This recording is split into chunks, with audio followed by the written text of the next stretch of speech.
जी, क्या नाम है और कैसे शुरुआत की आपने इसकी? नमस्ते सर, मेरा नाम पूनम शर्मा है और ये शेल्टर हमने पिछले साढ़े 4-5 साल से रन कर रहे हैं और इस शेल्टर का नेम गीतशान एनिमल केयर सेंटर है और ये हरियाणा कुरुक्षेत्र में लोकेटेड है। तो शेल्टर नहीं, बोलते रहो आप बोलते इस शेल्टर को बनाने का हमारा मेन मोटिव यही है कि मैं फीमेल डॉग की स्टरलाइज़ेशन के पर्पज़ से मैंने ये शेल्टर बनाया है। तो फिलहाल कितने डॉग्स हैं आपके पास और किस-किस तरह के डॉग्स हैं? सर मेरे पास अभी तो 60-70 के नियर अबाउट डॉग्स हैं, क्योंकि अभी विंटर्स का सीज़न चल रहा है, तो इस टाइम ब 15-20 दिन के लिए हम सर्जरी रोक देते हैं, बंद कर देते हैं, ज़्यादा विंटर्स में। फिर बाद में ये थोड़ा फ़ेब का मौसम आते ही हम फ़ेब्रुअरी स्टार्ट होते ही हम इनकी स्टरलाइज़ेशन फिर से स्टार्ट कर देंगे। तब हमारे पास हो जाते हैं 80, 90, 100 के करीब डॉग्स, क्योंकि सर्जरी स्टार्ट हो जाती हैं, डेली की 2-3 सर्जरियाँ चलती हैं। तो कितने डॉग्स हैं जिनका मतलब ट्रीटमेंट आप अब तक कर चुके होंगे? सर ऐसे तो मैंने सही बताऊँ तो मैंने ऐसे काउंट तो किया नहीं, लेकिन अब ये लगा लो 1500 के करीब तो मैंने सिर्फ़ नसबंदी करा दी इनकी डॉग्स की। फिर उसके अलावा एक्सीडेंटल केस हो गए, ट्यूमर के केसेज़ हो गए, तो कभी ऐसा काउंट नहीं किया, लेकिन हो गई होगी 15-20 हज़ार तक तो पहुँच ही गई होगी। तो फिलहाल किस तरह के डॉग्स आपके पास हैं?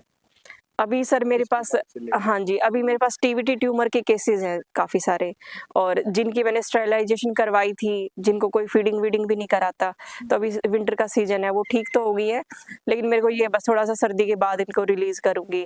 कुछ एक्सीडेंटल के केस हैं और कुछ जैसे जो पैरालाइज़ हैं या ब्लाइंड डॉग है, तो वो फिर परमानेंट मेरे पास रहते हैं। तो ट्यूमर जो डॉग्स में है उसका कारण क्या है? क्या सर उसका एक कारण तो ये है कि मतलब पॉल्यूशन है सबसे मेन रीज़न तो।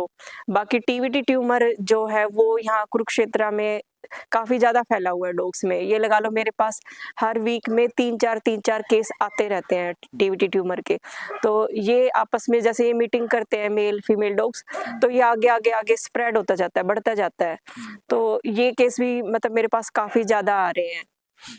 तो शुरुआत कैसे की थी? कैसे हुई थी इसकी? कैसे आपके माइंड में आया कि मुझे ये काम करना है? शुरुआत सर मतलब कुछ फैमिली में इंसिडेंट्स हुए थे, फिर उसके बाद हम लोग इस सेवा से मतलब पहले भी फीडिंग-वीडिंग तो कराते थे, लेकिन मतलब बस थोड़ा-सा मन को अच्छा लगता था और नज़दीक जाने लगे जानवरों के, इनकी सेवा वगैरह करने लगे।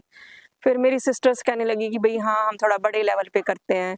फिर उसी टाइम ही ये इंसिडेंट हुआ कि मेरी गली में एक फीमेल डॉग थी, उसने मतलब प्रेग्नेंट थी और 2-3 फीमेल डॉग ने ऑलरेडी बच्चे दे रखे थे।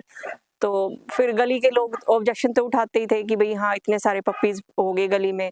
तो उस फीमेल डॉग को किसी ने मतलब ऐसे गुस्से में आके, फ्रस्ट्रेशन में आके पेट पे ही डंडे मारे। तो वो काफ़ी पेन में चिल्लाती रही 2 दिन तक। फिर उसको लास्टली मैं क्लिनिक पे उठा के लेके गई, क्योंकि उस टाइम तो मुझे भी आइडिया नहीं था, कैसे क्या करना है ट्रीटमेंट वगैरह।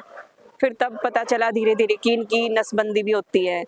फिर मेरी सिस्टर ने ही बोला कि चलो भई एक को तो इस सेवा में जुड़ना पड़ेगा। हम पैसे से सपोर्ट करते हैं, वो दोनों आईटी कंपनी में हैं और फिर मेरा ज़्यादा इंटरेस्ट था सेवा में। तो फिर मैंने अपनी टीचिंग की जॉब छोड़ के मैं इसमें अपने सेवा में लग गई। अब मेरा पूरा टाइम मैं इसी में ही चला जाता है। इनको क्लिनिक पे लेके आना, इनको पकड़ के लेके आना, इनका ट्रीटमेंट करना है, फिर इनका खाने वगैरह में जैसे वर्कर है, लेकिन हम दोनों मिलके ही करते हैं। वर्कर को मैं सपोर्ट करती हूँ हर चीज़ में। तो आपने जब जॉब छोड़ी तो परिवार के क्या रिएक्शंस थे? परिवार तो मना ही कर रहा था। परिवार तो कह रहा था कि भई हाँ, ये एनजीओ वगैरह चलाना कोई आसान काम नहीं है, बहुत मुश्किल है। तो उन्होंने तो मना ही किया था। बस मेरा फिर मन में था कि भई मेरे को करना है बस। तो बस पता नहीं भगवान ने कहाँ से इतनी हिम्मत दी और फिर बस मैं चल पड़ी इस रास्ते पे। फिर चलते-चलते फिर चीज़ें अपने आप ही आसान होती गई। तो ये जो पैसा आता है वो कहाँ से आता है? कैसे आप अरेंज करते हैं? सर पैसा मेरी 2 सिस्टर हैं, वो मतलब वो दोनों भेजती हैं इस शेल्टर के लिए अपनी-अपनी सैलरी से। बल्कि जो बीच वाली सिस्टर है, सेकंड नंबर वाली, वो तो अपनी सारी सैलरी यूँ की यूँ यहीं भेज देती है।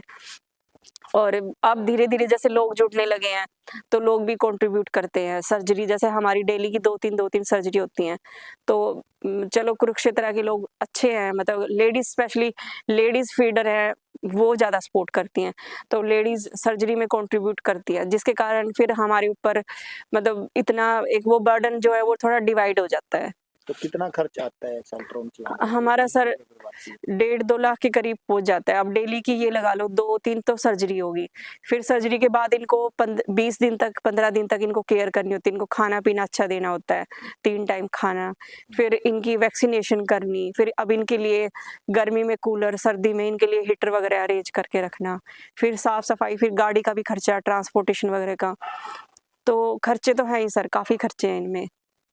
तो लोगों से क्या कहना चाहेंगे स्ट्रीट डॉग्स को लेके, वो क्या किस प्रकार से उनकी हेल्प कर सकते हैं एक तरीके से? लोगों से तो सर मैं बस यही कहना चाहती हूँ कि मतलब देखो कुछ लोगों की भी प्रॉब्लम जायज़ है कि वो बोलते हैं हमारे यहाँ इतने सारे डॉग्स हो गए, मतलब गंदगी होती है, लड़ाई होती है डॉग्स की, तो इनका सॉल्यूशन यही है कि अपने अपने एरिया में की जो फीमेल डॉग हैं उनकी स्टरलाइजेशन करवाएं, उनकी नसबंदी कराएं। उसमें मैं अपना पूरा सहयोग दूंगी। अब बस ये है कि देखो जो लोग कैपेबल हैं, जो कर सकते हैं, वो थोड़ा थोड़ा सर्जरी में कंट्रीब्यूट करते जाएं। जहाँ पे मेरे को ये लगता है कि लोग कैपेबल नहीं है, वहाँ उन सारा मतलब ट्रीटमेंट का खर्चा मैं खुद उठाती हूँ। तो बस यही है कि मैं लोगों को इसी चीज़ के लिए अवेयर करना चाहती हूँ कि इनकी फीमेल डॉग की नसबंदी कराओ, ताकि मतलब लोगों को भी प्रॉब्लम ना हो और इनकी लाइफ को भी हम बेटर बना पाएँ। कहाँ-कहाँ से डॉग सर्जरी के लिए आते हैं आपके पास? सर मेरे पास करनाल से भी आते हैं, अम्बाला से भी, कैथल से भी, और आस-पास के गाँव से तो आ ही रहे हैं डॉग्स, और कुरुक्षेत्र आके तो मैं रेस्क्यू करती रहती हूँ, मैं फीडिंग भी कराती हूँ।